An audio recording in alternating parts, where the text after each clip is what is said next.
तो देख लेना आराम से थोड़ा क्रिस्टल फील्ड थ्योरी, राइट। ये पहली बात तो अपन क्यों पढ़ रहे हैं कि वीबीटी की कुछ लिमिटेशन थी, जैसे वीबीटी ने कॉम्प्लेक्स कंपाउंड के कलर को एक्सप्लेन नहीं किया, क्यों इनर ऑर्बिट कॉम्प्लेक्स बनते हैं, क्यों आउटर ऑर्बिट कॉम्प्लेक्स बनते हैं, इस चीज को उसने एक्सप्लेन नहीं किया। स्ट्रॉन्ग फील्ड के केस में, स्ट्रॉन्ग फील्ड लिगेंड की प्रेजेंस में इलेक्ट्रॉन्स की पेयरिंग कैसे हो जाती है, तो उन सब लिमिटेशन को ओवरकम करने के लिए अपन एक नया थ्योरी पढ़ रहे हैं बेटा, क्रिस्टल फील्ड थ्योरी, राइट। देखो बेटा, वीबीटी का क्या मानना था कि मेटल और लिगेंड के बीच में कौन सा बॉन्ड फॉर्म होता है बेटा, कोऑर्डिनेट बॉन्ड, राइट। मेटल अपने वेकेंट ऑर्बिटल में लिगेंड से लोन पेयर एक्सेप्ट करके कोऑर्डिनेट बॉन्ड फॉर्म करती है, राइट। ये वीबीटी ने बोला था। लेकिन बेटा जो सीएफटी है तुम्हारे पास, एक इलेक्ट्रोस्टैटिक मॉडल है। सीएफटी एक इलेक्ट्रोस्टैटिक मॉडल है जो मेटल और लिगेंड के बॉन्ड को क्या मान के चलती है बेटा, आयोनिक बॉन्ड, राइट। तो बेटा तुम्हारे पास जो सीएफटी की अपन बात करें ना क्रिस्टल फील्ड थ्योरी की, वो मेटल और लिगेंड के बीच में कौन सा बॉन्ड अज्यूम करती है बेटा, आयोनिक बॉन्ड। वो लिगेंड्स और मेटल को as a point charge treat करती है बेटा। जैसे मेटल को क्या मानेंगे बेटा, मेटल पे पॉजिटिव चार्ज होता है, समथिंग प्लस एन ऑक्सीडेट, उसको कंसीडर करिए बेटा पॉइंट पॉजिटिव चार्ज। और यहाँ पे बेटा तो तुम्हारे पास लिगेंड है जिसमें मेनली नेगेटिव चार्ज, इस पे lone pair available, negatively charge electrons available है। तो लिगेंड को कैसे ट्रीट करती है बेटा, वो एज ए नेगेटिव और मेटल को एज ए पॉजिटिव। तो बेटा वीबीटी मेटल और लिगेंड को क्या अज्यूम करके चलती है, मेटल लिगेंड बॉन्ड को आयोनिक बॉन्ड, क्योंकि मेटल और लिगेंड को कैसे ट्रीट करती है बेटा, as a point charge, right. ये सुन, तो दो चार्ज के बीच में, एक पॉजिटिव और नेगेटिव चार्ज के बीच में कौन सा आएगा बेटा, electrostatic force of attraction, right.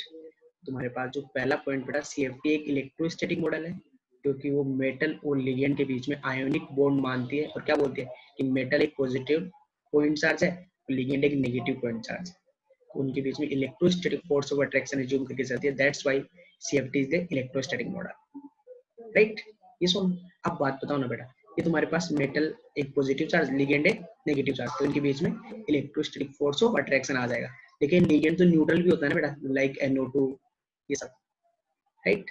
ये सुनो, तो उस केस में अपन लिगेंड को क्या मानते हैं बेटा, डाइपोल। अरे लिगेंड पोलर तो है ना, पोलर तो है कि नहीं है, पोलैरिटी तो होगी ना राइट लिगेंड के अंदर।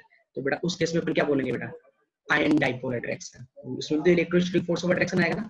ये सुनो, फॉर एग्जांपल, तो कोई एग्जांपल, जैसे ये मेटल है तुम्हारे पास, तुम्हारे पास Mn+3 है, राइट। ये सुनो, और तुम्हारे पास जैसे लिगेंड था कि तुम्हारे पास कोई भी लिगेंड है जैसे CnS, राइट, तो कार्बन की इलेक्ट्रोनेगेटिविटी ज्यादा है। ये सुनो, कार्बन की, सॉरी, नाइट्रोजन की इलेक्ट्रोनेगेटिविटी ज्यादा है, तो इस पे पार्शियली नेगेटिव, इस पे पार्शियली पॉजिटिव, Cn नेगेटिव, इनके बीच में तुम्हारे पास क्या आएगा, इलेक्ट्रोस्टैटिक फोर्स ऑफ अट्रैक्शन आएगा कि नहीं आएगा। ये सुनो, तो तब क्या मान के चलेगी बेटा, आयन डाइपोल अट्रैक्शन, राइट। तो बेटा सीएफटी तुम्हारे पास मेटल और लिगेंड के बॉन्ड को आयनिक बॉन्ड अज्यूम करके चलती है। ऐसा क्यों कर रही है वो, क्योंकि वो लिगेंड को as a positive point charge, sorry, metal को as a positive point charge and ligand को एक नेगेटिव पॉइंट चार्ज की तरह ट्रीट करती है। बट तुम बोल सकते हो सर कि लिगेंड तो न्यूट्रल भी होता है, तो उस केस में क्या मांगा बेटा, पोलर तो होगा ना, तो आयन डाइपोल अट्रैक्शन। ये सुनो, अब बेटा crystal field splitting theory, CFT, तुम्हारे पास ये स्प्लिटिंग वर्ड क्यों आ रहा है, कैसे होता है, उसको अपन समझते हैं, राइट। अभी इतना क्लियर ना कि सीएफटी है क्या और मेटल लिगेंड बॉन्ड को क्या अज्यूम करके चलती है, राइट। ओके, अब देखो बेटा, अब बात करते हैं, तुम्हारे पास कोई भी एक आइसोलेटेड एटम है। आइसोलेटेड एटम का मतलब है बेटा उसने अभी कोई भी कॉम्प्लेक्स फॉर्म नहीं किया है, राइट। तुम्हारे पास मैं बोलूँ सिंपली कि आयरन एटम है Fe, राइट। तो उसका वैलेंशियल इलेक्ट्रॉनिक कॉन्फ़िगरेशन बताओ बेटा, 3d6 4s2, राइट।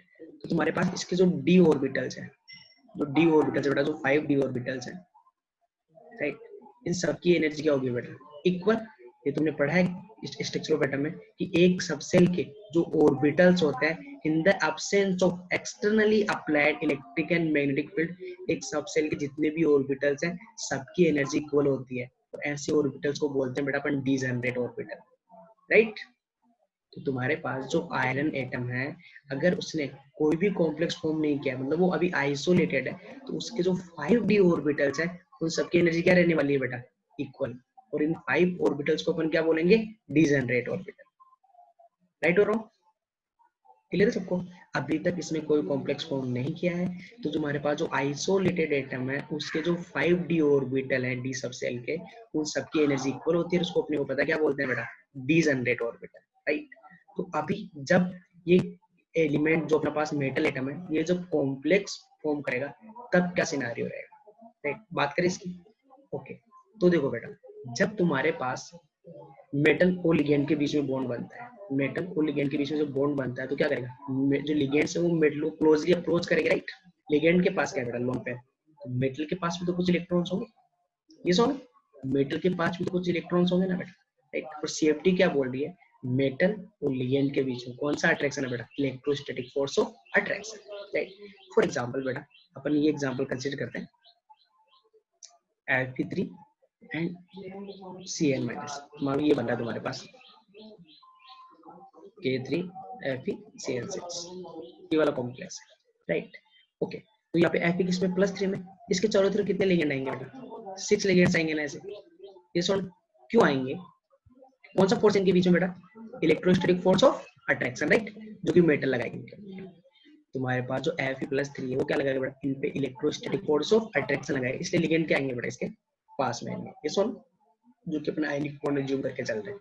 लेकिन ध्यान से सुनना बेटा, क्या Fe+3 में इलेक्ट्रॉन्स ही नहीं है, Fe+3 में कितना हो गया बेटा, 3d5, ये सुन, इसके 5 इलेक्ट्रॉन्स पड़े हुए हैं ना ऐसे, ये सुनो, तो बेटा जब ये लिगेंड मेटल को क्लोजली अप्रोच करेंगे, क्योंकि मेटल पे पॉजिटिव चार्ज है, वो नेगेटिवली चार्ज जो लिगेंड्स है उनको क्या करेगा बेटा, अट्रैक्ट करेगा बेटा। जैसे ही लिगेंड पास में आएंगे, लिगेंड पास में आ रहे हैं क्योंकि जो सेंट्रल मेटल एटम है उस पर पॉजिटिव चार्ज होने की वजह से वो उन पे अट्रैक्शन लगा रहा है, इसलिए लिगेंड उसको क्लोजली अप्रोच करेंगे, राइट। बट बेटा जैसे ही लिगेंड इसके क्लोज आएंगे, लिगेंड के पास क्या है बेटा, एक इलेक्ट्रॉन का क्लाउड जिसको वो डोनेट करना चाहते हैं, उनके पास लोन पे अवेलेबल होना बेटा, तो due to attraction ligand central metal atom को क्लोजली अप्रोच करेंगे। बट बेटा जैसे ही ये लिगेंड मेटल के क्लोजली अप्रोच करेंगे, ये आयरन जो तुम्हारे पास सेंट्रल एटम, ये तो लिगेंड को अट्रैक्ट कर रहा था बेटा, लेकिन ये जो आयरन जो Fe के जो इलेक्ट्रॉन्स पड़े हैं 3d5 पे, इनमें और लिगेंड के इलेक्ट्रॉन के बीच में रिपल्सन जो आ जाएगा, राइट। ये सुनो, यस फॉर देखो बेटा, लिगेंड मेटल के पास में आएंगे क्योंकि उनके बीच में strong electrostatic force of attraction है, लिगेंड पे नेगेटिव चार्ज और सेंट्रल मेटल एटम पे पॉजिटिव चार्ज, तो उसको क्लोजली अप्रोच करेंगे। लेकिन जैसे ही वो पास में आएंगे, मेटल के डी ऑर्बिटल्स में जो इलेक्ट्रॉन पड़े हैं वो और लिगेंड के इलेक्ट्रॉन जो है उनके बीच में रिपल्सन आएगा, राइट। ये सुनो, ये सुनो, अब ध्यान से सुनना बेटा, तुम्हारे पास एक आइसोलेटेड एटम में जो 5d ऑर्बिटल्स होते हैं उन सबकी एनर्जी इक्वल होती है, उनको बोलते हैं डिजनरेट ऑर्बिटल, राइट। बट जब तुम्हारे पास एक सेंट्रल मेटल एटम, जब एक metal atom complex compound form करेगा, जब एक metal atom complex compound form करेगा, तो तुम्हारे पास जो मेटल के डी ऑर्बिटल्स में इलेक्ट्रॉन है और जो लिगेंड्स के इलेक्ट्रॉन है उनके बीच में क्या आएगा बेटा, रिपल्सन। ये सुनो, यस और नो बेटा, तो अगर रिपल्सन आएगा, राइट, और रिपल्सन आएगा और हर एक ऑर्बिटल पे रिपल्सन इक्वली आएगा, तो क्या रहेगा बेटा, इन पे ध्यान सुनना बेटा, अगर तुम्हारे पास हर एक ऑर्बिटल पे अगर रिपल्सन सेम आएगा, जो लिगेंड्स आ रहे हैं, जो 5d ऑर्बिटल्स हैं, अगर उन पे सेम रिपल्सन लगा रहे हैं बेटा, तो अभी भी इनकी डिजेनरेसी मेंटेन रहेगी ना, राइट। हर एक पे सेम रिपल्सन लगा रहे हैं, लेकिन एक पॉइंट नोट करना बेटा, अगर लिगेंड का, अगर मान लो लिगेंड सब ऑर्बिटल्स पे सेम रिपल्सन आ रहा है लिगेंड की वजह से, तो इनकी डिजेनरेसी मेंटेन रहेगी, ये सबको इक्वली अफेक्ट कर रहे हैं, राइट। बट बेटा इनकी ओवरऑल एनर्जी तो बढ़ जाएगी ना, ये सुनो, ये इस एनर्जी लेवल पे इससे तो ऊपर चले जाएंगे ना, ये सुनो, ऐसे इनकी ओवरऑल एनर्जी बढ़ जाएगी। देखो बेटा, मेटल्स के इलेक्ट्रॉन्स एंड लिगेंड्स के इलेक्ट्रॉन्स के बीच में, मेटल्स के इलेक्ट्रॉन एंड लिगेंड के इलेक्ट्रॉन्स के बीच में रिपल्सन आया बेटा, रिपल्सन तो स्टेबिलिटी कम, एनर्जी ज्यादा, राइट। तो तुम्हारे पास जो 5d ऑर्बिटल्स थे, राइट, अगर उनको अज्यूम कर रहा हूं मैं, ये अजम्पशन मान रहा हूं मैं, हाइपोथेटिकल कंडीशन ले रहा हूं कि अगर जो 5d ऑर्बिटल्स थे, जब आइसोलेटेड एटम था, सबकी एनर्जी इक्वल, जिसको अपन बोल रहे थे डिजनरेट ऑर्बिटल, राइट। अगर तुम्हारे पास जो लिगेंड आ रहा है वो हर ऑर्बिटल को इक्वली अफेक्ट कर रहा है, मतलब उस लिगेंड की वजह से, उन लिगेंड की वजह से जो रिपल्सन आ रहा है वो कैसा है, spherically symmetrical, right, atom is spherical, ये सुनो, तो अगर लिगेंड का जो रिपल्सन आ रहा है वो अगर स्फेरिकली सिमेट्रिकल है, इट मींस अगर हर एक ऑर्बिटल पे इक्वल रिपल्सन लग रहा है, तो अभी भी उनकी जो डिजेनरेसी है वो मेंटेन रहेगी, बट ओवरऑल एनर्जी तो बढ़ जाएगी ना सबकी, सब पे रिपल्सन लगा बट इक्वल लगा, तो रिपल्सन आ रहा है मतलब एनर्जी बढ़ेगी, इक्वल रिपल्सन आ रहा है मतलब इक्वल एनर्जी बढ़ेगी, राइट। तो इस लेवल से इस एनर्जी लेवल पे तो पहुंच जाएंगे ना बेटा, ये सुनो, इतना क्लियर है सबको कि एक आइसोलेटेड एटम में जो मेटल्स के 5d ऑर्बिटल है उनकी डिजेनरेसी में क्या होती है, डिजेनरेट ऑर्बिटल होता है क्योंकि उन सबकी एनर्जी इक्वल होती है। बट जब मेटल के चारों तरफ से लिगेंड आते हैं और क्लोजली अप्रोच करते हैं मेटल को due to strong electrostatic force of attraction, तो सेंट्रल मेटल एटम और लिगेंड के बीच में अट्रैक्शन है, बट जैसे ही लिगेंड क्लोजली अप्रोच करेगा, जो मेटल के डी ऑर्बिटल्स में इलेक्ट्रॉन्स है एज वेल एज जो लिगेंड के इलेक्ट्रॉन्स है, उनके बीच में क्या क्रिएट हो जाएगा बेटा, रिपल्सन, राइट। ये सुनो, एक सेकंड होल्ड करना यार, समझ रहे हो ना बेटा, मैं बोल रहा हूँ कि अपन ने अगर ये जो स्टेट है ना बेटा अपनी, जैसे अपन ने इन सबकी एनर्जी इक्वली इंक्रीज कर दी है, इसका मतलब क्या है बेटा, अपन ने इन ऑर्बिटल्स पे जो लिगेंड का रिपल्सन था वो सब पे इक्वल माना है, राइट। ये सुन, तो सब पे इक्वल रिपल्सन लगाए ना तो सबकी एनर्जी इक्वली इंक्रीज हो जाएगी, तो अभी भी वो क्या रहेंगे बेटा, ओवरऑल एनर्जी बढ़ गई है सब ऑर्बिटल्स की, बट सबकी अभी भी इक्वल है, तो वो डिजेनरेट ऑर्बिटल है, अभी भी उनकी डिजेनरेसी मेंटेन है। लेकिन ये हाइपोथेटिकल सिचुएशन है, क्योंकि मैंने क्या बोला है कि लिगेंड का जो रिपल्सन आ रहा है वो स्फेरिकली क्या है, सिमेट्रिकल, मतलब हर एक ऑर्बिटल को इक्वली अफेक्ट कर रहा है। अब मैं वर्ड यूज करूंगा बेटा लिगेंड फील्ड, लिगेंड फील्ड मतलब लिगेंड्स का, लिगेंड्स जो इलेक्ट्रिक फील्ड प्रोड्यूस किया है वो, राइट। ये सुनो, हम बोलो लिगेंड्स के इलेक्ट्रॉन का रिपल्सन एक ही बात है। अब देखो बेटा ध्यान से, लेकिन अभी ध्यान सुनना बेटा, ये जो अपन ने सेकंड स्टेप में है ना, मैं बोलूँ इसको स्टेट 1 है, ये स्टेट 2 है, राइट। ये हाइपोथेटिकल सिचुएशन है ना, अपने स्फेरिकल सिमेट्रिकल उसका रिपल्सन माना है। अब ध्यान से सुनना बेटा, जो लिगेंड्स हैं, जो लिगेंड्स हैं जो फील्ड प्रोड्यूस करते हैं बेटा, जो रिपल्सन प्रोड्यूस करेंगे वो स्फेरिकली सिमेट्रिकल नहीं होता है बेटा। इट मींस तुम्हारे पास जो लिगेंड रिपल्सन लगाएंगे वो हर एक ऑर्बिटल पे इक्वल नहीं लगेगा, राइट। ये सुनो, तुम्हारे पास बेटा ये 5d ऑर्बिटल्स हैं, इनमें कुछ ऑर्बिटल्स पे लिगेंड के इलेक्ट्रॉन का रिपल्सन ज्यादा आएगा और कुछ ऑर्बिटल्स पे रिपल्सन कम आएगा बेटा, राइट। सुनो बेटा, जिन ऑर्बिटल्स पे रिपल्सन ज्यादा आएगा बेटा उनकी एनर्जी बढ़ जाएगी, वो ऊपर चले जाएंगे, और इन पांचों में से जिन पे रिपल्सन कम आएगा उनकी एनर्जी कम रह जाएगी। तो देखो बेटा, ये 5d ऑर्बिटल्स थे जो पहले डिजेनरेट थे, बट जैसे लिगेंड इसके चारों तरफ आते हैं, लिगेंड हर एक ऑर्बिटल को इक्वली अफेक्ट नहीं करते, कुछ ऑर्बिटल्स पे उनका रिपल्सन ज्यादा आएगा और कुछ ऑर्बिटल्स पे उनका रिपल्सन कम आएगा। तो जिन ऑर्बिटल्स पे रिपल्सन ज्यादा रहा है उनकी एनर्जी बढ़ जाएगी, जिन पे कम आ रहा है उनकी कम रह जाएगी। तो देखो ना बेटा, तुम्हारे पास ये टोटल 5d ऑर्बिटल्स जो है उनकी क्या हो जाएगी बेटा, स्प्लिटिंग, राइट। होगी कि नहीं होगी स्प्लिटिंग। ये सुनो, अब ये स्प्लिटिंग कैसे होगी, इस स्प्लिटिंग का पैटर्न क्या होगा बेटा, वो अपन, ये डिपेंड करता है कि टाइप ऑफ कॉम्प्लेक्स पे, कि ऑक्टाहाइड्रल है कि टेट्राहाइड्रल है, कैसे लिगेंड्स आ रहे हैं, राइट। तो जो स्प्लिटिंग का पैटर्न है वो कॉम्प्लेक्स की ज्योमेट्री पे डिपेंड करेगा, जो अपन आगे डिस्कस करने वाले हैं। बस अभी के लिए इतना बताओ कि तुम्हारे पास स्प्लिटिंग होगी और किस टाइप से होगी, वो समझ में आया तुम्हें कि स्प्लिटिंग क्यों हो रही है, राइट और रॉन्ग, ठीक है। तो बेटा अपने पास, ये तुम्हारे पास ये किसको डिनोट करता है बेटा, ये देखो कुछ ऑर्बिटल्स ऊपर चले जाएंगी और कुछ ऑर्बिटल्स, इनकी एनर्जी हाई और इनकी एनर्जी लो, तो इन दोनों का एवरेज कहीं यहाँ पे आएगा। देखो बेटा पहले इसलिए तुम्हारे पास यहाँ थी 5 ऑर्बिटल्स, राइट। अभी ये जो तुमने क्या बोला, एक हाइपोथेटिकल डिजेनरेसी अज्यूम की थी स्टार्टिंग में, कि जब लिगेंड दूर है तो ऐसा लग रहा है कि हर एक पे रिपल्सन इक्वल है, राइट। तो उसके लिए अपने बोला कि लिगेंड के जो इलेक्ट्रॉन्स है हर एक ऑर्बिटल पे इक्वल रिपल्सन लगा रहा है, तो अपने की स्टेट डिफाइन कर दी हाइपोथेटिकल डिजेनरेट स्टेट। डिजेनरेसी है नहीं, हाइपोथेटिकल, और किसको डिनोट करिए बेटा, जो हाई एनर्जी वाले ऑर्बिटल्स हैं और लो वाले, उन दोनों के एवरेज को, तो उसको बोलते बेटा एवरेज एनर्जी लेवल। देखो ये एनर्जी हाई है, लो, किसको डिनोट करता है बेटा, एवरेज एनर्जी लेवल, इसको बेरी सेंटर भी बोलते हैं, राइट।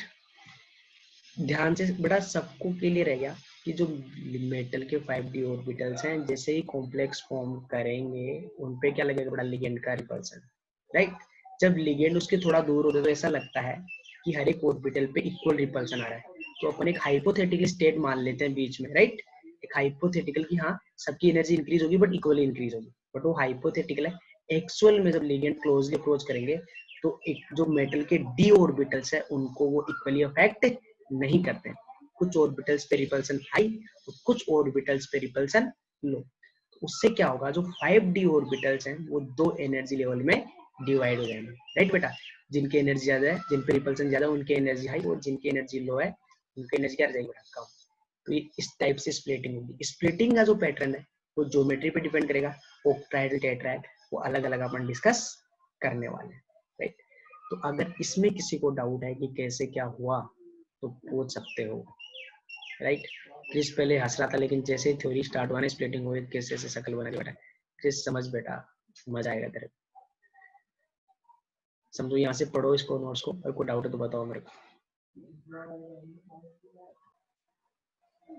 ये सुनो, जो ऑर्बिटल लिगेंड की डायरेक्शन में रहेंगे उन पे रिपल्सन ज्यादा है तो उनकी एनर्जी बढ़ जाएगी, और जो ऑर्बिटल्स लिगेंड की डायरेक्शन के से दूर रहेंगे, उस डायरेक्शन में नहीं रहेंगे, तो उन पे रिपल्सन कम, तो एनर्जी कम। ऐसे दो एनर्जी लेवल में स्प्लिटिंग हो जाएगी बेटा।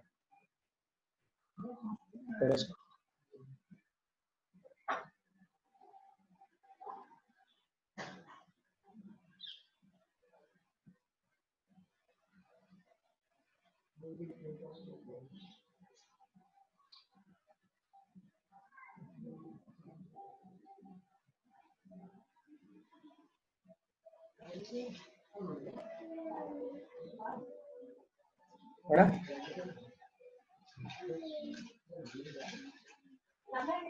ओके। अब बात करते हैं एक की डिटेल में, राइट, कि ऑक्टाहेड्रल में स्प्लिटिंग कैसे होगी, टेट्राहेड्रल में स्प्लिटिंग कैसे होगी, राइट। तो देखो बेटा, ऑक्टाहाइड्रल, ऑक्टाहाइड्रल में कोऑर्डिनेशन नंबर कितना होता है, अब बात करें बेटा splitting in the octahedral complex, splitting in octahedral, right, octahedral complex. Okay, coordination number कितना होने वाला है बेटा ऑक्टाहाइड्रल के लिए, coordination number is equal to 6। Okay, अपने को पता है, और तुम्हारे पास अगर जब ऑक्टाहाइड्रल में ज्योमेट्री कैसे आएगा, तुम्हारे पास 6 लिगेंड्स होंगे, राइट, उनमें से 4 तो एक प्लेन में रहेंगे, 2 प्लेन से बाहर से, ऐसा ज्योमेट्री आने वाला है ना, ये सुन, ये ज्योमेट्री आएगा ना बेटा ऑक्टाहाइड्रल के केस में। अब देखो बेटा, एक ऑक्टाहाइड्रल कॉम्प्लेक्स में 6 लिगेंड एक मेटल को सराउंड करते हैं, राइट, ये सुनो, तो उन लिगेंड्स और मेटल के इलेक्ट्रॉन के बीच में रिपल्सन आएगा डेफिनेटली, राइट। तो उन लिगेंड्स और मेटल के इलेक्ट्रॉन के बीच में रिपल्सन आएगा, तो ऑब्वियसली बात है, जिन ऑर्बिटल्स पे रिपल्सन ज्यादा आएगा उनकी क्या हो जाएगी बेटा, एनर्जी बढ़ जाएगी, जिन पे कम आएगा उनकी एनर्जी कम रह जाएगी, राइट। तो अपने पास देखो 6 लिगेंड अप्रोच करेंगे, तो पहले तुम्हारे पास एक आइसोलेटेड एटम है, तो उसके ये 5d ऑर्बिटल्स हो गए, राइट, कोई दिक्कत नहीं है ना, ये सुनो, ये तुम्हारे पास 5d ऑर्बिटल्स हो गए, राइट। जब इन ऑर्बिटल्स पे इलेक्ट्रॉन का रिपल्सन आएगा, लिगेंड के इन ऑर्बिटल्स में भी इलेक्ट्रॉन होंगे, तो आइसोलेट मेटल एटम के 5d ऑर्बिटल्स हैं, उन सबकी एनर्जी इक्वल है, जिनको अपन डिजनरेट ऑर्बिटल बोल रहे हैं।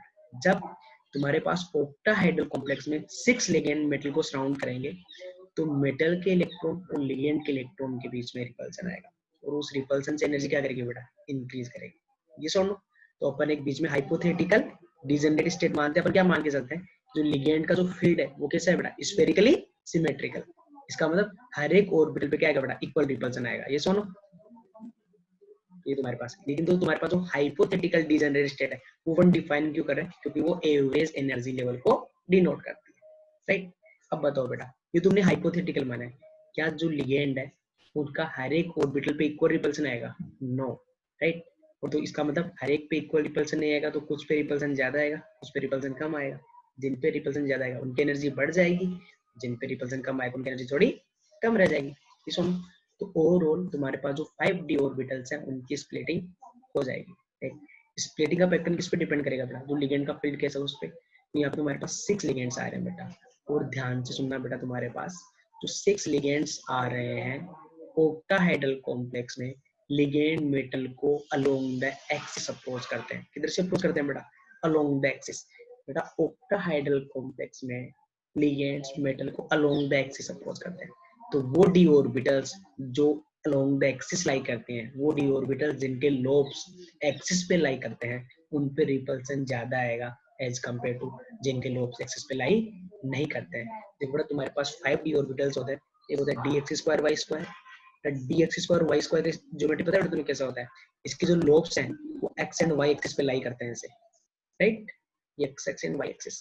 तुम्हारे पास जो dz स्क्वायर है बेटा, जो dz स्क्वायर है उसके लोग कहाँ लाई करते हैं बेटा, z एक्सिस पे, राइट। इसके अलावा जो बच रहा dxy dyz एंड dzx बेटा, उनके लोब्स बिटवीन द एक्सिस लाई करते हैं। आई होप तुम्हें ये सबको पता है, राइट। जो तुम्हारे पास out of 5d orbitals dx square Y square and dz square दोनों ऐसे d ऑर्बिटल्स हैं जिनकी इलेक्ट्रॉन डेंसिटी कहाँ मैक्सिमम होती है बेटा, अलोंग द एक्सिस, राइट। क्योंकि इनके लोब्स एक्सिस पे लाई करते हैं। अभी ध्यान से सुनना बेटा, मैंने क्या बोला था, ऑक्टाहेड्रल कॉम्प्लेक्स में जो लिगेंड्स होते हैं वो मेटल को अलोंग द एक्सिस अप्रोच करते हैं, राइट। और एक्सिस पे कौन से ऑर्बिटल है बेटा, dx² एंड dz²। तो बेटा जो ऑर्बिटल लिगेंड की डायरेक्शन में है तो उन पे क्या लगेगा, रिपल्सन ज्यादा। तो बेटा ये 5d ऑर्बिटल्स थी, कौन कौन से, dx², dz², dxy, dy and dzx। तो ऑक्टाहेड्रल कॉम्प्लेक्स की बात करें तो लिगेंड मेटल को अलोंग द एक्सिस अप्रोच करेगा, तो जो ऑर्बिटल्स एक्सिस पे लाई करती हैं उन पे रिपल्सन हाई आएगा। तो कौन सी बेटा, dx² and dz²। Out of these 5 orbitals बेटा तुम्हारे पास इनमें से 2 ऑर्बिटल का एनर्जी बढ़ जाएगा। कौन कौन से, dx²y² एंड dz², क्योंकि एक्सिस पे लाई करता है, इन पे रिपल्सन ज्यादा आएगा बेटा। तो बाकी के 3 बचे, dxy, dyz एंड dzx, इनका एनर्जी क्या रहेगा, कम हो गई बेटा स्प्लिटिंग, राइट। कौन से ऑर्बिटल ऊपर जाएंगे नीचे जाएंगे पता लग गया, इसको क्या बोलते हैं बेटा, स्प्लिटिंग, राइट। तो इसके बीच में जो एनर्जी गैप है बेटा, जो इन दो स्प्लिटिंग के बाद जो एनर्जी गैप है ना, इसको बोलते हैं बेटा स्प्लिटिंग एनर्जी, जिसको मैं डिनोट कर रहा हूं डेल नोट से। ये साइन है बेटा स्प्लिटिंग एनर्जी का, नोट का मतलब for the octahedral complex, right. Okay, अब देखो बेटा, ये जो तुम्हारे पास जो हाई एनर्जी वाले ऑर्बिटल्स है कौन से, dx² एंड dz², इनको बोलते हैं बेटा इजी ऑर्बिटल्स। क्या बोलते हैं इनको, इजी ऑर्बिटल्स। इनको बोलते हैं बेटा T2z ऑर्बिटल्स, राइट। तो ये देखो बेटा, इजी में तुम्हारे पास 2 orbit, easy dx² dz², T2z में कैसे याद हो, T2z में मतलब कभी कंफ्यूजन ना, इजी और T2z में, इजी में 2 ऑर्बिटल्स आएंगे और T2z में 3 ऑर्बिटल्स, राइट। ये सुनो, ऑक्टाहेड्रल में बेटा देखो, ऑक्टाहेड्रल में 2 ऑर्बिटल्स की एनर्जी बढ़ जाएगी, कौन कौन सी, dx²y² एंड dz²। क्यों बढ़ेगी, क्योंकि ये दोनों ही एक्सिस पे लाई करते हैं और मेटल ऑक्टाहेड्रल कॉम्प्लेक्स में लिगेंड मेटल को अलोंग द एक्सिस अप्रोच करते हैं, तो इन पे रिपल्सन ज्यादा आएगा, राइट। ये तुम्हारे पास क्या है बेटा, एवरेज एनर्जी लेवल, राइट। ये सुनो, ये तुम्हारे पास क्या है, एवरेज एनर्जी लेवल, राइट। ये पूरी स्प्लिटिंग एनर्जी कितनी है बेटा, ये वाली डेल नोट, ओके बेटा। अगर मैं इसके रेस्पेक्ट में इसको एवरेज एनर्जी लेवल बोल बेटा, इसको वेरी सेंटर बोलते हैं, तो बेटा ये तुम्हारे पास होता है 3/5 ऑफ डेल नोट, और ये कितना होता है बेटा, 2/5 ऑफ डेल नोट। टोटल जो कितना आ रहा है, 3/5 डेल नोट, राइट। ये सोनो, ये सोनो देखो बेटा, ये तुम्हारे पास एवरेज एनर्जी लेवल है। ये कितना होता है इसके रेस्पेक्ट में ऊपर वाला, ये पूरा डेल नोट है, ये 3/5 ऑफ डेल नोट, ये 2/5 ऑफ डेल नोट, दोनों का सम कितना आ रहा है, डेल नोट। ये सुनो, ऑक्टाहेड्रल कॉम्प्लेक्स में इजी ऑर्बिटल जिनकी एनर्जी हाई होती है कौन कौन से होते हैं बेटा, dx²y² एंड dz², राइट। और T2z कौन से होंगे, जिनकी एनर्जी कम होती है, dxy, dyz एंड dzx। ये सुनो, यस और नो। ये तुम्हारे पास क्या बेटा, डेल नोट क्या है, what is del naught, del naught is the splitting energy, right. इसमें किसी को डाउट, इसमें किसी को डाउट है, ओके।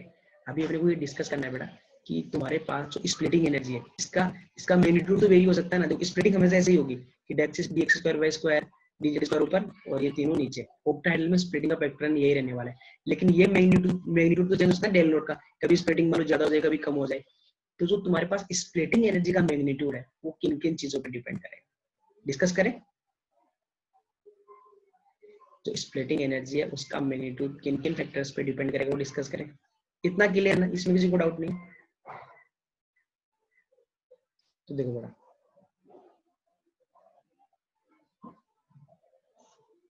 तो डिस्कस करेंगे factors affecting the splitting energy. ये मैग्नेटिक जो स्प्लिटिंग हो रही है इसका मैग्नीट्यूड किस पे डिपेंड करेगा। पहला है बेटा oxidation state of the central atom. ये बहुत इजीली समझ सकते हो, state of the central metal atom, इससे क्या इफेक्ट पड़ेगा बेटा। देखो तुम्हारे पास हो क्या रहा है, जैसे मैंने एग्जांपल लिया था ना बेटा Fe+3 वाला, K3 FeCN6, ये जो एग्जांपल अपन डिस्कस कर रहे थे, इसमें 6 लिगेंड आएंगे मेटल के चारों तरफ, राइट, Cl वाले।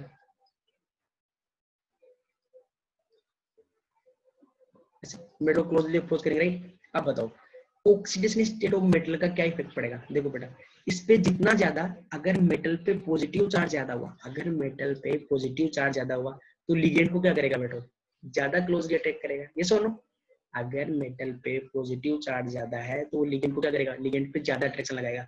लिगेंड क्या करेंगे, ज्यादा पास में आएंगे, और अगर लिगेंड ज्यादा पास में आ गए बेटा तो मेटल के इलेक्ट्रॉन और लिगेंड के इलेक्ट्रॉन के बीच में रिपल्सन भी क्या आएगा बेटा, ज्यादा। तो उस स्प्लिटिंग के लिए रिस्पॉन्सिबल कौन है, the repulsion between the electrons of metal and electrons of ligand, right. ये सुन, ध्यान से सुनना बेटा, अगर तुम्हारे पास जो सेंट्रल मेटल एटम है उस पे अगर पॉजिटिव चार्ज बढ़ता है, मतलब उसका अगर ऑक्सीजन स्टेट बढ़ता है, तो लिगेंड पे ज्यादा अट्रैक्शन लगाएगा। लिगेंड पे ज्यादा अट्रैक्शन लगाएगा तो लिगेंड उसको क्या करेंगे, क्लोजली अप्रोच करेंगे। ये सुनो, तो उसकी वजह से क्या करेगा, ज्यादा रिपल्सन। तो अगर क्लोजली अप्रोच करेंगे तो उनके बीच में अट्रैक्शन भी बढ़ा है, लेकिन मेटल के इलेक्ट्रॉन और लिगेंड के इलेक्ट्रॉन के बीच में रिपल्सन भी तो बढ़ गया ना, तो ज्यादा पास में आ गए, तो तुम्हारे पास स्प्लिटिंग भी बढ़ जाएगी, राइट।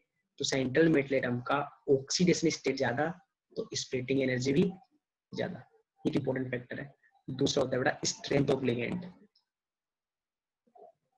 स्ट्रेंथ ऑफ लिगेंड, मैं बोल रहा हूँ अगर स्ट्रॉन्ग फील्ड लिगेंड है, अगर स्ट्रॉन्ग फील्ड लिगेंड है तो स्प्लिटिंग क्या होगी, ज्यादा। और अगर वीक फील्ड लिगेंड है, वीक फील्ड लिगेंड है तुम्हारे पास, तो स्प्लिटिंग क्या होगी, कम। ये केस में बेटा what is the meaning of strong field ligand, what are the ligand. बेटा ligand is a lone pair donor species. Strong field ligand है मतलब उसकी लोन पेयर डोनेट करने की टेंडेंसी बहुत ज्यादा है। जैसे अपन बोल रहे थे कि जिन लिगेंड्स में nitrogen and carbon donor atom होते हैं वो स्ट्रॉन्ग लिगेंड होते हैं, क्योंकि कार्बन पे लोन पेयर बिल्कुल भी स्टेबल नहीं होता। सबसे ज्यादा स्ट्रॉन्ग लिगेंड कौन से होंगे, जिनमें कार्बन डोनर एटम है, क्योंकि कार्बन पे लोन पेयर स्टेबल नहीं है तो वो क्या करेगा, अपना लोन पेयर डोनेट करना चाहेगा, राइट। ये सुनो, उस पे कार्बन पे जो लोन पेयर स्टेबल ही नहीं है, तो जब लिगेंड, ऐसा लिगेंड जब मेटल को अप्रोच करेगा क्लोजली जिसपे लोन पेयर स्टेबल नहीं है, तो वो क्या करेगा, अपना इलेक्ट्रॉन क्लाउड मेटल को देना चाहेगा। ये सुनो, तो बेटा अपना इलेक्ट्रॉन क्लाउड ज्यादा दे रहा है मेटल को, तो मेटल के इलेक्ट्रॉन और लिगेंड के इलेक्ट्रॉन के बीच में रिपल्सन क्या आएगा, ज्यादा, तो स्प्लिटिंग ज्यादा। ये सुनो, स्ट्रॉन्ग फील्ड लिगेंड वो होते हैं जिनकी लोन पेयर डोनेट करने की टेंडेंसी ज्यादा होती है, मतलब वो अपना इलेक्ट्रॉन क्लाउड खुद नहीं रखना चाहता, वो मेटल को देना चाह रहा है। तो बेटा जो स्प्लिटिंग हो रही है उसका कोज क्या है, रिपल्सन, राइट। उसका कोज क्या है, रिपल्सन। ये सुनो,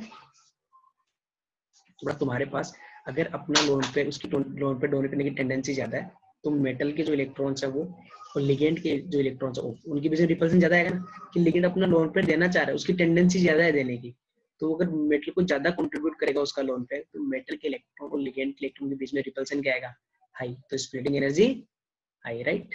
तो तुम्हारे पास जो स्प्लिटिंग एनर्जी है डेल नॉट, इसका जो मैग्नीट्यूड है वो किस पे डिपेंड करेगा बेटा, एक तो ऑक्सीजन स्टेट पे, जितना ज्यादा ऑक्सीजन स्टेट उतनी ज्यादा स्प्लिटिंग, राइट। ये सुनो, यस और स्ट्रॉन्ग फील्ड लिगेंड है तो स्प्लिटिंग क्या होगी, ज्यादा, और वीक फील्ड लिगेंड है तो स्प्लिटिंग क्या होगी, कम। इसमें किसी को डाउट, ओके ओके। एक चीज और सिखाता हूँ तुमसे, तो उसके बाद अपन डिस्कस करते हैं। थोड़ा एक्सटेंड करना पड़ सकता है मेरे को आज, चलेगा ना।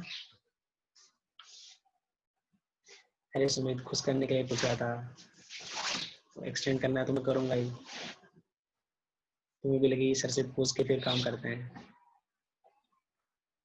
तो लेक्चर छोड़ के जाएगा, तेरा लॉस है। देख अभी अपन पढ़ते हैं बेटा CFSE। CFSE what is CFSE बेटा, crystal field stabilisation energy, crystal field stabilisation energy, right. तो इसको तुम कैसे कैलकुलेट करते हो बेटा, CFSE का फॉर्मूला होता है बेटा, देखो बहुत सिंपल है। ये देखो 3/5 का मतलब कितना होता है, 0.6 डेल नॉट ना, इसको तो लिख सकता हूं ना मैं, 0.6 डेल नॉट, राइट। 2/5 मतलब 0.4 डेल नॉट, ऐसे तो लिख सकता हूं इसको। देखो बेटा what is the formula of CFSE। CFSE क्या है, crystal field stabilisation energy. Formula क्या है बेटा, देखना ध्यान से, 0.6 डेल नॉट, राइट। 0.6 किसके रेस्पेक्ट में बेटा, इजी ऑर्बिटल्स के रेस्पेक्ट में, तो 0.6 del naught into number of electrons in EG orbitals, right, plus ये क्या है बेटा, T2 कितनी एनर्जी का कंट्रीब्यूशन है, 0.4, 0.4 डेल नॉट कैसा बेटा, माइनस का, कैसा आएगा, माइनस। देखो बेटा इसको अपन एवरेज सेंटर मान के चलते हैं, इसके ऊपर वाला पॉजिटिव नीचे वाला नेगेटिव, तो minus 0.4 del naught into number of electrons in T2 orbitals plus pairing energy. Pairing energy कैसे निकालते हैं मैं सिखा दूंगा तुम्हें, राइट। समझ में आया तुम्हारे पास फॉर्मूला क्या है बेटा, 0.6 डेल नॉट प्लस में 0.6 del naught into number of electrons in EG orbital. नीचे वाले क्या बोलना बेटा, T2 के लिए कितना है 0.4, एवरेज एनर्जी लेवल से नीचे है तो क्या मानना है बेटा, माइनस, तो minus 0.6 sorry minus 0.4 del naught into number of electron in T2 orbital plus pairing energy. ये तुम्हारे पास CFSE कैलकुलेट करने का फॉर्मूला है, जो क्या होता है बेटा, क्या होता है, क्रिस्टल फील्ड स्प्लिटिंग एनर्जी। इसका मेन रूट ज्यादा उतनी ज्यादा स्टेबिलिटी होती है, जो अपन बाद में डिस्कस करने वाले हैं, राइट। ये भी फॉर्मूला समझ में आया ना सबको। तो बेटा अभी अपन बात कर रहे थे splitting in the octahedral complex. तो एक बार ये पढ़ो ना बेटा, तुम्हें समझ में आता है तो बताओ मेरे को।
देखो यार, ये समझ आया तुमको?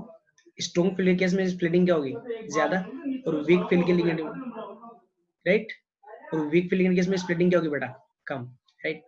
अब लिगेंड के तुम्हारे पास जो स्ट्रेंथ का ऑर्डर बेटा वो यहाँ पे लिखा हुआ है, ये ऑर्डर तुम्हें याद होना चाहिए, वो बहुत सिंपल है बेटा। जिनमें carbon as a donor atom होता है ना बेटा, वो देखो सबसे पहले आएंगे। लिगेंड की स्ट्रेंथ अपन कंपेयर करें ना, तो उसमें कौन आएगा सबसे पहले, जिनमें कार्बन डोनर एटम है, क्योंकि कार्बन पे लोन पर सबसे कम स्टेबल होता है, then nitrogen donor atom, then oxygen and halogen, right. तो ये तुम्हारे पास प्रैक्टिकली डिटरमाइंड लिगेंड की स्ट्रेंथ का ऑर्डर जो तुम्हें याद रखना है। ये सुनो, देखो सबसे पहले कौन आएंगे, जिनमें कार्बन डोनर एटम है, then nitrogen, then halides and oxygen and sulphur donor atom, right. Okay, this is the formula of CFSC, plus 0.6 denoted number of electrons in easy orbitals, plus minus 0.4 denoted number of electrons in T2G orbitals, and pairing energy plus pairing energy। अब बेटा ये वाला फंडा ही तुम्हें समझना है, right. Okay, अब देखो बेटा, अभी तुम्हें अपन बात था ना, अपन ने बोला था कि जो वीबीटी है वो एक्सप्लेन नहीं कर पाई थी कि कब हाई स्पिन कॉम्प्लेक्स बनेंगे, कब लो स्पिन कॉम्प्लेक्स बनेंगे, राइट। ये सुनो, ये एक्सप्लेन नहीं किया था ना वीबीटी ने कि क्यों स्ट्रॉन्ग फील्ड लिगेंड इलेक्ट्रॉन की पेयरिंग करवाता है, वीक फील्ड लिगेंड इलेक्ट्रॉन की पेयरिंग नहीं करवा पाता है। इसको अपन डिस्कस करते हैं। तो देखो बेटा, ये तुम्हारे पास 5d ऑर्बिटल्स थे, राइट, और इनकी तुमने देख लिया स्प्लिटिंग किस टाइप से हो गई है बेटा, इजी प्लस T2G, ये वाली स्प्लिटिंग का पैटर्न है अपने पास, ये इजी ऑर्बिटल्स और ये T2G ऑर्बिटल्स, राइट। बेटा केस फर्स्ट तुम्हारे पास स्ट्रॉन्ग फील्ड लिगेंड है, कौन सा लिगेंड है, स्ट्रॉन्ग फील्ड लिगेंड। और अपने को पता है बेटा स्ट्रॉन्ग फील्ड लिगेंड के केस में जो तुम्हारे पास स्प्लिटिंग वो ज्यादा होती है। इन case of strong field ligand splitting की वैल्यू क्या होती है बेटा, स्प्लिटिंग एनर्जी इज हाई, मतलब ये एनर्जी गैप क्या होगा बेटा, ज्यादा।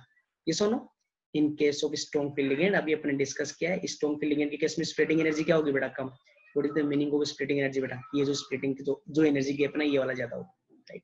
अब देखो बेटा, अभी तुमने इन ऑर्बिटल्स में इलेक्ट्रॉन भरने, और अपने को पता है ऑर्बिटल्स में इलेक्ट्रॉन कैसे भरता है, एनर्जी के इंक्रीजिंग ऑर्डर में, राइट। लोअर एनर्जी के ऑर्बिट में इलेक्ट्रॉन पहले जाएगा, इजी से पहले इलेक्ट्रॉन किसमें जाएंगे, इसमें जाएंगे ना, तो 1 2 3, कोई डाउट नहीं था बेटा। अब फोर्थ इलेक्ट्रॉन कहाँ जाएगा, फोर्थ इलेक्ट्रॉन इजी में जाएगा कि T2G में जाएगा, ये डाउट है ना बेटा, कि फोर्थ इलेक्ट्रॉन यहाँ पे जाएगा या फिर पेयर बनेगा, ये तो डिस्कशन था अपना। ये सुनो, तो पेयर बनेगा, देखो बेटा ध्यान सुनना, 3 इलेक्ट्रॉन तो कोई डाउट नहीं है, फर्स्ट सेकंड सर तुमने भर दिया। फोर्थ इलेक्ट्रॉन इजी में भी जा सकता है और T2G में भी जा सकता है, किस में जाएगा ये अपने को सोचना है। तो ध्यान सुनना बेटा, देखो यहाँ पे यहाँ से यहाँ ले जाने के लिए इसको कितनी एनर्जी देनी पड़ेगी, स्प्लिटिंग एनर्जी की इक्वल एनर्जी, राइट। जो फोर्थ इलेक्ट्रॉन है उसको तुम्हारे पास इजी में जाने के लिए कितनी एनर्जी चाहिए, equal to energy equal to splitting energy, right. Okay बेटा, और यहाँ पे क्या बेटा, पेयरिंग के लिए, बेटा पेयरिंग में भी तो एनर्जी लगेगी ना, बेटा दो इलेक्ट्रॉन को एक साथ रख रहे हैं एक ऑर्बिटल में, तो दोनों के बीच में रिपल्सन आएगा, राइट। तो पेयरिंग के लिए हमेशा एनर्जी रिक्वायर्ड होती है, अगर दो इलेक्ट्रॉन का पेयर बना रहे हैं ना बेटा, तो उसके लिए भी अपने को एनर्जी प्रोवाइड करवानी पड़ेगी। ये सुनो, देखो बेटा, जब एक ऑर्बिटल में अपन 2 इलेक्ट्रॉन डालेंगे, तो जो एग्जिस्टिंग इलेक्ट्रॉन है ऑर्बिटल में उसको क्या करेगा, रिपेल करेगा, राइट। ये सुनो, तो एक ऑर्बिटल में जब अपोजिट स्पिन के साथ अपन दूसरा इलेक्ट्रॉन डालेंगे, तो उसके लिए अपने को एनर्जी देनी पड़ेगी, जिसको अपन क्या बोल रहे हैं, the energy required for the pairing, उसको बोल रहे हैं अपन पेयरिंग एनर्जी, राइट। ये सुनो, और तुम्हारे पास अगर फोर्थ इलेक्ट्रॉन को यहाँ डालना है, तो उसके लिए कौन सी एनर्जी देनी पड़ेगी बेटा, स्प्लिटिंग एनर्जी। ये सुनो, अब तुम बताओ बेटा, इन case of strong field ligand splitting energy क्या होती है बेटा, हाई। तो बेटा इन case of strong field ligand तुम्हारे पास पेयरिंग एनर्जी से ज्यादा होती है क्या बेटा, स्प्लिटिंग एनर्जी, राइट। मतलब इलेक्ट्रॉन को इसमें डालने के लिए स्प्लिटिंग एनर्जी ज्यादा है, it means splitting energy pairing energy से ज्यादा। इसका मतलब क्या है बेटा, इस इलेक्ट्रॉन को यहाँ पे फिल करने के लिए जो एनर्जी चाहिए वो ज्यादा है एज कम्पेयर टू जितनी एनर्जी पेयरिंग करने के लिए चाहिए। तो अपन क्या करवा देंगे बेटा, स्प्लिटिंग के लिए ज्यादा एनर्जी चाहिए, पेयरिंग में कम एनर्जी लग रही है, तो अपन क्या बना देंगे बेटा, पेयर, राइट। ये सुनो, तो स्ट्रॉन्ग फील्ड लिगेंड है, तो तुम्हारे पास जो फोर्थ इलेक्ट्रॉन है बेटा वो यहाँ नहीं जाएगा, क्योंकि स्प्लिटिंग ज्यादा है अभी, तो पेयर बनाना प्रेफर करेगा, यहाँ से यहाँ जाने के लिए एनर्जी ज्यादा चाहिए। तो बेटा तुम्हारे पास क्या आएगा, फोर्थ इलेक्ट्रॉन यहाँ जाएगा, फिफ्थ यहाँ, सिक्स यहाँ, अब तो नीचे पूरा भर गया ना बेटा, तो सेवंथ को यहाँ जाना ही पड़ेगा, सेवंथ, फिर ये तुम्हारे पास 8 9 10, राइट। ये सुनो, तो देखो बेटा तुम्हारे पास कैसा आएगा, कैसे इलेक्ट्रॉन भरेंगे। तो देखो बेटा, अगर स्ट्रॉन्ग फील्ड लिगेंड है, कौन सा लिगेंड है, अगर तुम्हारे पास स्ट्रॉन्ग फील्ड लिगेंड है, तो first second third, fourth electron ऊपर जाएगा नहीं बेटा, स्ट्रॉन्ग के केस में स्प्लिटिंग ज्यादा है, राइट। तो स्प्लिटिंग दोनों, देखो स्प्लिटिंग के लिए भी एनर्जी चाहिएगी और पेयरिंग के लिए भी एनर्जी चाहिएगी, बट पेयरिंग एनर्जी कम होती है, स्ट्रॉन्ग के केस में स्प्लिटिंग एनर्जी का मैग्नीट्यूड ज्यादा है। तो पेयरिंग के लिए कम एनर्जी चाहिए, तो अपन क्या करवाएंगे, पेयरिंग ही करवा देंगे, फिर उसके लिए कम एनर्जी चाहिए। तो राइट, तो इलेक्ट्रॉनिक कॉन्फिगरेशन क्या जाएगा, T2G 1 to 6, 1 से लेकर 6 तक इलेक्ट्रॉन किसमें जाएंगे बेटा, T2G में। जब ये पूरा भर जाएगा, जब स्ट्रॉन्ग फील्ड लिगेंड है, तब इसमें जाना स्टार्ट होंगे बेटा, 7 8 9 10, ऐसा इलेक्ट्रॉनिक कॉन्फिगरेशन आएगा। EG में क्या बेटा 7 to 10, ये सुनो। अब देखो, अगर वीक फील्ड लिगेंड है बेटा, वीक फील्ड लिगेंड है, तो उस केस में क्या हो जाएगा बेटा, स्प्लिटिंग कम हो जाएगा। वीक फील्ड के केस में स्प्लिटिंग कम, तो पेयरिंग क्या हो जाएगा बेटा, the pairing energy is higher than splitting energy, मतलब पेयरिंग के लिए ज्यादा एनर्जी चाहिए एज कंपेयर टू स्प्लिटिंग। तो बताओ कैसा इलेक्ट्रॉनिक कॉन्फिगरेशन आएगा, एक सेकेंड,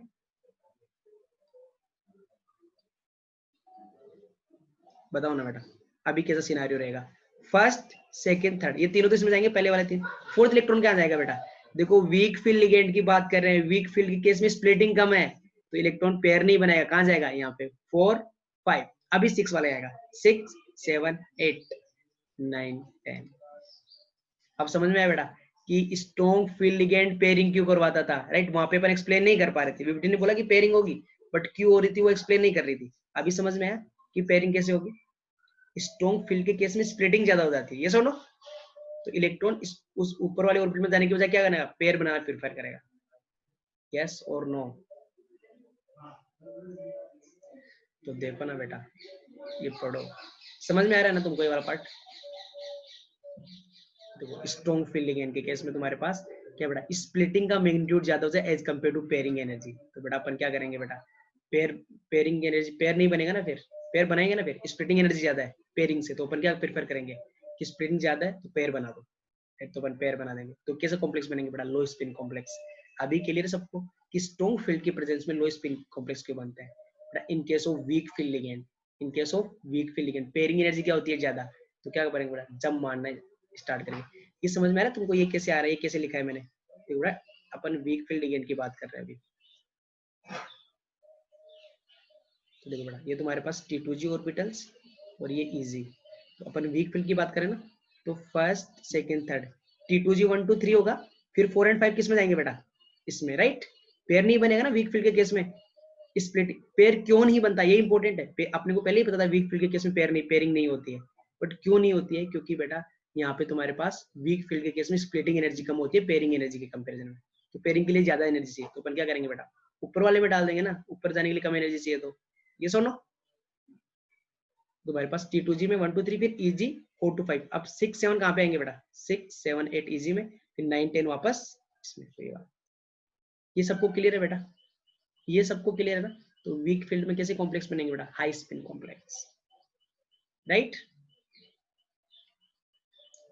ओके, तो बेटा तुम्हारे पास अभी मैंने मैक्सिमम क्वेश्चंस बेटा ऑक्टाहाइड्रल से पूछता है, मैक्सिमम जो न्यूमेरिकल्स हैं इस पे वो ऑक्टाहाइड्रल से ही पूछता है, तो इसलिए मैंने बेटा ऑक्टाहाइड्रल जो कॉम्प्लेक्स है उनकी यहाँ डिटेल स्टडी की है, राइट। उनका स्ट्रोक फील्ड अगर लिगेंड है तुम्हारे पास तो कैसा आएगा, वीक फील्ड के केस में कैसे इलेक्ट्रॉनिक कॉन्फिगरेशन आएगा, और CFSC की वैल्यू क्या आएगी, डिस्कस करें इसको।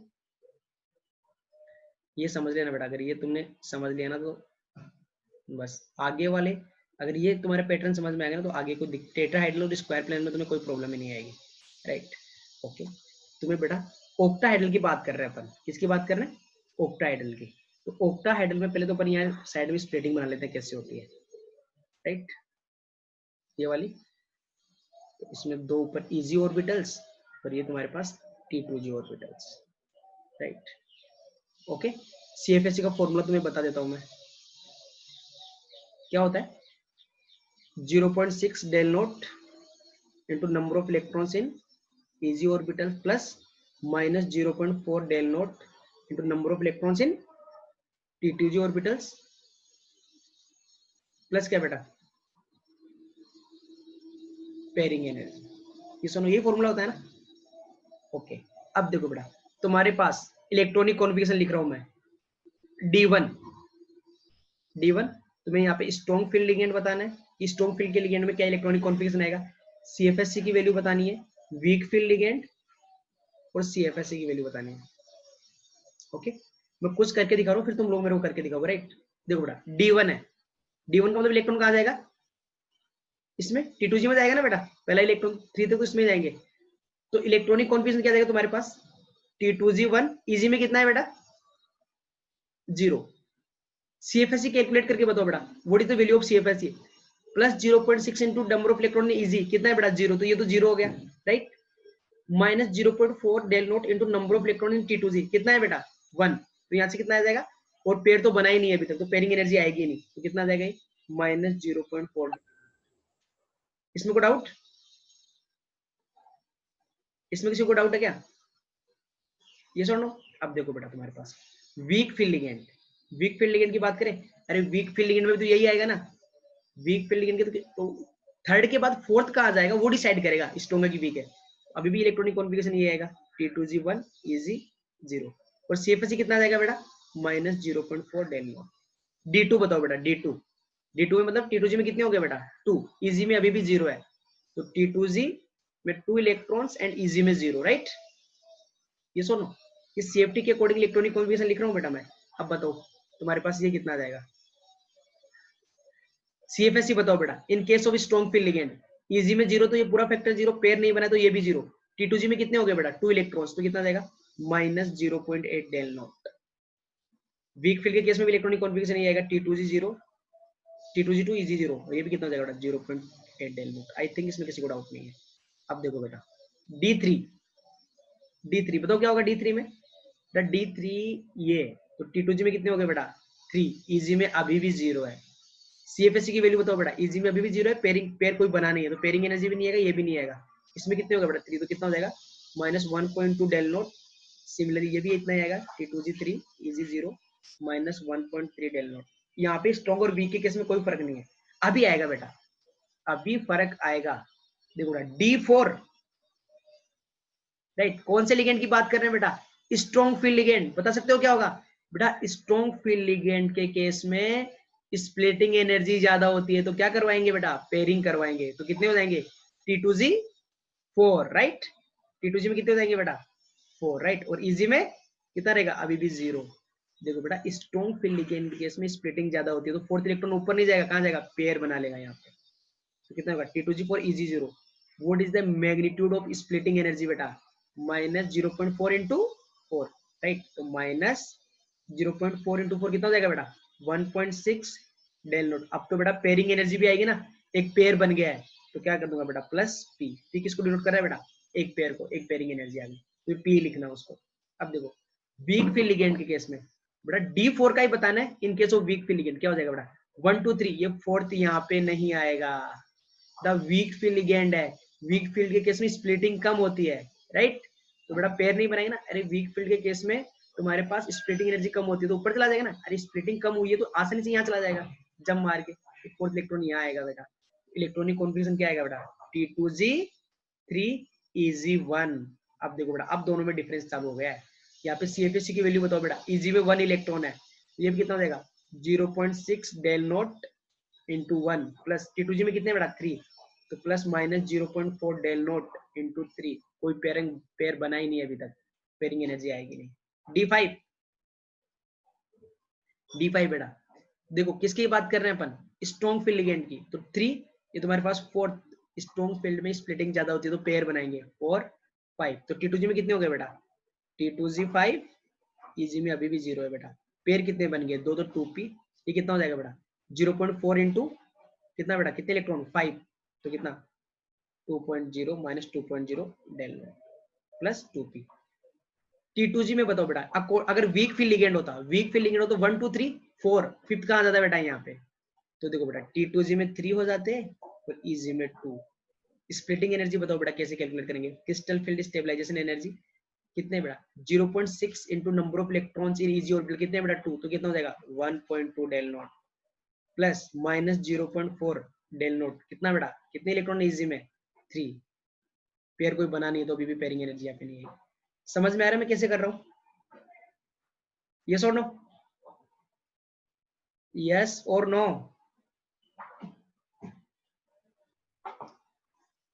अरे देखो समझ में आ रहा है कि नहीं आ रहा तुमको? देखो बेटा अभी बात करते हैं D6 की। D6 स्ट्रॉन्ग फील्ड के केस में बेटा D6 हो गया। तो देखो स्ट्रॉन्ग फील्ड में क्या होता है 1 2 3 4 5 6 वाला यहीं पे आएगा राइट, स्ट्रॉन्ग फील्ड के केस में। तो तुम्हारे पास T2G 6, इजी में अभी भी कितना है बेटा 0, CFS निकाल दो बेटा, इजी में 0 तो ये तो 0, ये कितना हो जाएगा बेटा, इजी में कितना हो गया है T2G में 6 हो गए तो माइनस 0.4 इंटू 6 कितना जाएगा बेटा माइनस 2.4 डेल नोट प्लस कितने पेयर बन जाएंगे बेटा 3, 3p। वीक फील्ड के केस में कितने इलेक्ट्रॉन बनने बेटा 6, तो 1 2 3 राइट 4 5 6 वाला वापस कहां आएगा बेटा नीचे राइट, यस और नो। तो इलेक्ट्रॉनिक कॉन्फ़िगरेशन कैसा आएगा T2G का 4 और EG का 2। देखो बेटा वीक फील्ड के केस में 1 2 3, वीक फील्ड के केस में स्प्लिटिंग कम होती है तो आगे वाला इनकमिंग इलेक्ट्रॉन कहां जाएगा बेटा ऊपर 4 5, लेकिन 6 करने में 6 वाला वापस कहां जाएगा बेटा नीचे। अब पेयर बनना स्टार्ट हो गया। तो T2G में कितने हो गए बेटा 4 और EG में कितने 2, कैलकुलेट करो बेटा EG में 2 है तो कितना हो जाएगा 1.2 डेल नोट प्लस माइनस 0.6 कितने हो गए बेटा 4 तो माइनस 1.6 डेल नोट। पेयर कितना बन गया बेटा, अभी पहला पेयर बना है यहाँ पे तो पी। सबको समझ में आया मैं कैसे कैलकुलेट कर रहा हूँ, ये सुनो बेटा समझ में भी आ रहा है कि नहीं आ रहा? ओके बेटा तो D6 D7 D8 ये तक मैंने कैलकुलेट कर दिया है। D7 D8 D9 10 इन तीनों का तुम कैलकुलेट करके दिखाओ मेरे को फटाफट, इन तीनों का फटाफट कैलकुलेट करके दिखाओ मेरे को और मैच करो कि तुम्हारा आंसर सही आ रहा है कि नहीं। खुद से बेटा वीक फील्ड लिगेंड के लिए इलेक्ट्रॉनिक कॉन्फ़िगरेशन लिखो CFS निकालो और स्ट्रॉन्ग फील्ड के लिए लिखो और CFS निकालो तो फिर कंपेयर करो उसको फटाफट, फिर बताओ मेरे को।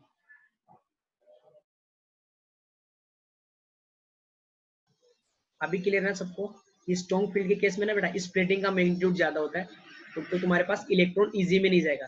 D2G में 3 इलेक्ट्रॉन्स आने के बाद देखो बेटा तुम्हारे पास जो T2G ऑर्बिटल्स है उसके ऊपर इजी ऑर्बिटल्स राइट। तो स्ट्रॉन्ग फील्ड के केस में जो स्प्लिटिंग है मैग्नीट्यूड, स्प्लिटिंग एनर्जी का मैग्नीट्यूड ज्यादा होता है तो फर्स्ट सेकंड थर्ड तो इसमें जाएंगे। स्प्लिटिंग एनर्जी का मैग्नीट्यूड ज्यादा होने की वजह से स्ट्रॉन्ग फील्ड के केस में क्या हो जाएगी बेटा पेयरिंग हो जाएगी। और वीक फील्ड के केस में तुम्हारे पास जो स्प्लिटिंग का मैग्नीट्यूड वो कम होता है as compare to pairing energy, तो थर्ड के बाद फोर्थ कहां जाएगा यहाँ पे राइट, समझे ना? तो इसलिए वहां पे पेयरिंग नहीं तो उनको बोलते हैं क्या बेटा स्ट्रॉन्ग फील्ड के केस में पेयरिंग करवा देते तो लो स्पिन कॉम्प्लेक्स, और तुम्हारे पास वीक फील्ड के केस में क्या आएगा बेटा हाई स्पिन कॉम्प्लेक्स।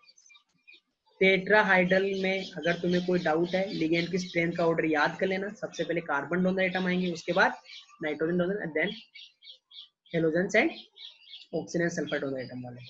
अगर इन स्प्लिटिंग वगैरह में किसी को कोई भी डाउट है तो पूछ सकते हो। ये देखो बेटा ये तुमने डिटेल में लिखे हैं नोट्स, इनको घर जाके रिवाइज करना पढ़ना। आज अपन ने ऑक्टाहाइड्रल कॉम्प्लेक्स में कैसे स्प्लिटिंग होती है उसकी स्टडी कर ली है। नेक्स्ट क्लास में अपन टेट्राहाइड्रल एंड स्क्वायर प्लेनर की स्प्लिटिंग करेंगे। नेक्स्ट क्लास में आने से पहले इसको रिवाइज करके आना, ये बहुत इंपॉर्टेंट है, बहुत सिंपल है। समझ में आया सब लोगों को? इसमें कोई डाउट है तो बता दो अभी।